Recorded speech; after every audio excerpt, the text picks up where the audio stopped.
Describe him to me. And Muslims, look at the description of your Rasul. And for some, this would be the first time you hear what your Prophet looked like. I saw a man of striking appearance. ظاهر الوضاء أبلج الوجه, radiant face, حسن الخلق, beautifully created. لم تعبه الثجلة, his belly wasn't protruding. ولم تزر به السعلة, nor was his head disproportionate and small. وسيم قسيم, proportionate and delicate, finely made, a specimen of a creation. في عينيه دعج, in his eyes there was a contrast. The dark was immensely dark, the white was excessively white. وفي أشفاره وطف, and his eyelashes were long. وفي صوته صهل, and in his voice was a natural echo. وفي عنقه سطع, and his neck was elegantly long. وفي لحيته كثاثة, his beard was full and thick. أزج أقرن, his eyebrows were arched, but they were not joined. It was separated. In summit, فعليه الوقار, when he was silent, dignity covered him. وإن تكلم سماه وعلاه البهاء, and when he spoke, it was audible and clear, almost commanding and overtaking. أجمل الناس وأبهاهم من بعيد, from afar the most striking and outstanding in appearance. وأحسنهم وأجملهم من قريب, and when he came near, the best of them and the most handsome of them in closeness. حلو المنطق, such an exalted and sweet level of logic. Like when he used to speak, it was so coherently logical, it was smooth and easy to understand. فصل لا نزر ولا هذر, he was to the point, not excessive, nor too short.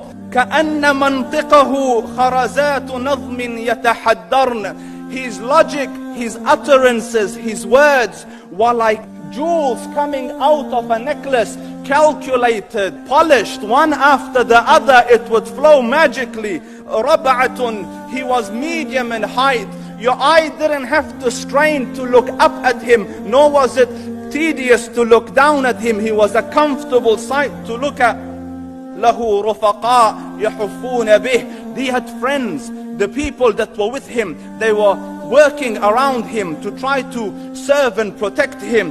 إن قال سمعوا لقوله, when he used to say something, they used to hearken to what he used to say. وإن أمر تبادروا إلى أمره, when he commanded, they used to compete to fulfill the command. This is Muhammad Rasulullah. This is Muhammad Rasulullah. Anas ibn Malik says, he says, I came out one night, it was the full moon night.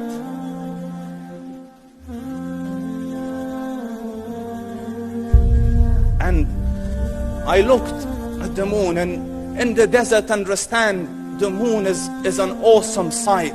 It is smooth, it is radiant, it is clear, it is gentle compared to the scorching sun at which they are used to.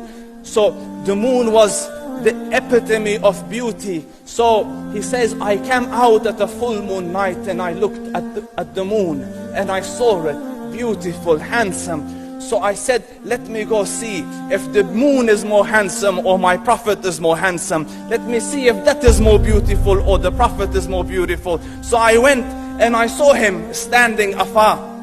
So I looked at his face and I looked at the moon, and I looked at his face, and I looked at the moon, and I looked at his face, and I looked at the moon, and he said, Wallahi, he was more handsome than the moon in its entirety. That is just the look of your Rasul. Aisha radiyallahu anha says, I was sewing with the needle, my needle dropped in the dark, I couldn't find it. I said, Ya Rasul, I can't find it. He moved his face close, and I swear, out of the radiance of his face, I found my needle. And the Prophet sallallahu alaihi wasallam was mind-bogglingly handsome. But his handsomeness was covered with waqar and jalal and hayba. The Sahaba say, when we used to sit at his feet, two feelings conflicting would come on the heart. The first one, you wanted to look at him.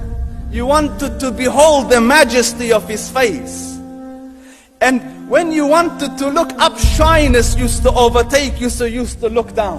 Amr ibn al-As says, I sat with him many times, but if you ask me to describe his face, I can't describe it. I wouldn't be able to look up to him ijlalan wa ta'zeeman. I couldn't look up at him. And that is why he didn't have the problems that Yusuf alayhi salam had. Because it was difficult to penetrate the awe and the splendor of the Rasul.